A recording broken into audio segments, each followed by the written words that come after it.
Goa, India's smallest state by area, is a coastal paradise on the western shores of India.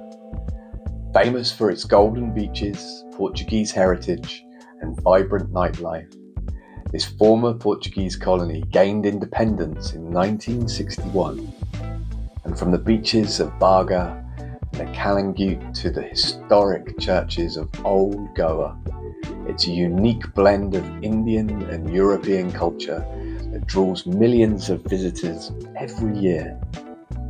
At the recent WTM in London, I had the honour of speaking with Mr. Rohan Khante, the Minister for Tourism of Goa, and had the opportunity to talk to him about Goa's thoughts on accessible travel. Sir, thank you very much for meeting me here today. It's really kind of you. My name's Matt Dennis. Hi, Rohan. Pleasure. I'm a journalist and a travel writer from the UK, and I also run a website which discusses disabled travel and accessible travel across the world. I've written also for many UK national newspapers and international magazines about the subject of accessible travel. And one of the areas that I love the most is India. So a lot of people in the UK, when they think about accessible travel, it's something that's a bit scary for them because they don't know where they're going. They feel much more comfortable to travel in Europe. But for me, I have an absolute passion for India, and I adore the country. And it's somewhere that I hope to encourage more disabled travellers and travellers with mobility issues to go. How does Goa support disabled travellers, and what sort of accessibility ideas has Goa got moving forward? See, we have to understand the country has got about 28 states and about 8 union territories. So I should first thank you for appreciating our country, India, and looking forward to coming there. So welcome to Goa, and a small place as far as the country is concerned, but a very beautiful place. Yes. Over the years, we have evolved as a very preferred tourism destination, and we have been talking about regenerative tourism. It talks about sustainability and also talks about green investments. So when we talk on these lines, we try to make tourism very inclusive in terms of the society, in terms of the economy and the environment. Okay. So when we talk about the society, it includes the people.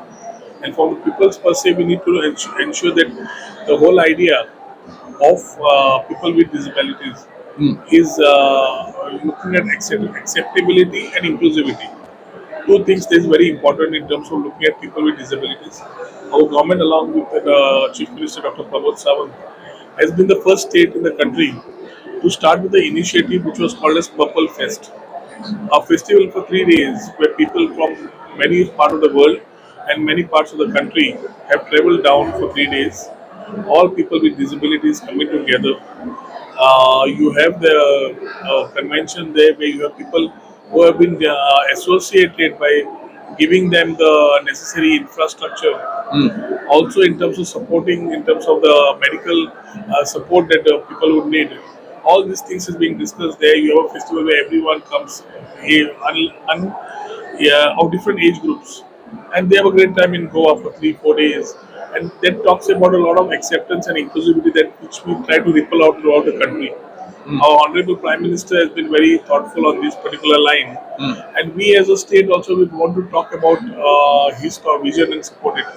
So when we talk about the line of Vikasit Bharat 2047, where we are ambitiously, our Prime Minister looking at a 30 trillion economy in terms of 2047, it's for every state to be putting together, and very important is inclusivity. So in terms of government infrastructure, whatever we have, whether it's the hotels, whether the infrastructure related to providing amenities to the tourist, I can say that we are very well equipped as far as providing support for people with disabilities are concerned. And right now, even the beach, like during the Purple Fest, we ensure that the accessibility to the beach is there. How do you do that? We provide by temporarily, we have our own norms of the coastal regulation zone and other things. So temporarily we put the ramp from the road to the sea. So they can roll across. Yeah. We will share some photos and videos maybe with you. And taking them there, then we have these amphibian wheelchairs. Excellent. Floaters. Yeah, no. So the person who's on a wheelchair, not able to understand what the experience is about a child or a person being in the sea, can experience it, but that is necessary during the festival. Along with the chief minister, now we are trying to identify a couple of zones which can be made as permanent areas. It's permanent areas. We need to make this permanent now. Super. So from temporary to permanent, we have some certain regulations to abide by. Yeah. Because you have the recycling of the sand and the rest of the things where environment is concerned, Yeah. which also needs to be looked at, especially during the monsoon period.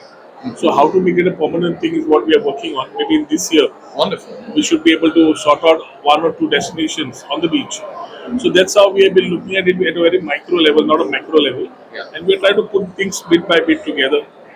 We should be as concerned as any other people in terms of providing the best for all the types of tourists coming in, which includes, as you said, people with disabilities. So the children who are having special needs or the adults who need these special needs, we as of today cater knowing the type of tourists coming in. But in terms of the hotels, in terms of the other restaurants and rest of the things, each one has a basic infrastructure which can provide facilities and amenities for people with disabilities. So moving forward then, with regards to infrastructure and new buildings and new hotels that are being built, is that something that you ask them to take into consideration when they're constructing? Yes, per the norms of the new town and country planning norms itself, it is there. Goa is the only state which is having a separate department and a separate ministry for people with disabilities and a commission for people with disabilities. So it's thoroughly worked upon. You have different schools Yeah. and colleges which are there, which with the thought of making them very inclusive. So with supporting them with just resource rooms is not sufficient in schools. We need to ensure that they are independent as they cross their 16 to 18 years of age. So that's how the Goa government has been working, giving the people who are not able to afford maybe the legs or the hands or whatever to be required. And I think the Goa government today is supplying all these things, making it more concerned. That concern is understood, and I think the industry and the government is working towards ensuring that the proper requirements are sufficed. It's amazing. I mean, it's, as well as it being ethically the correct thing to do, if you boil it down to money as well, the estimated value of the accessible travel market in 2025 alone has been $52 billion.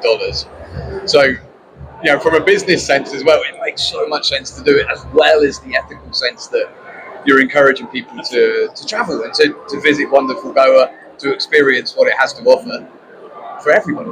True. Welcome to Goa. Do come and experience Goa. You'll know it better once you're there. I'd love to. Thank you very much. Nice meeting you. Nice meeting you as well. Appreciate your time. Yeah.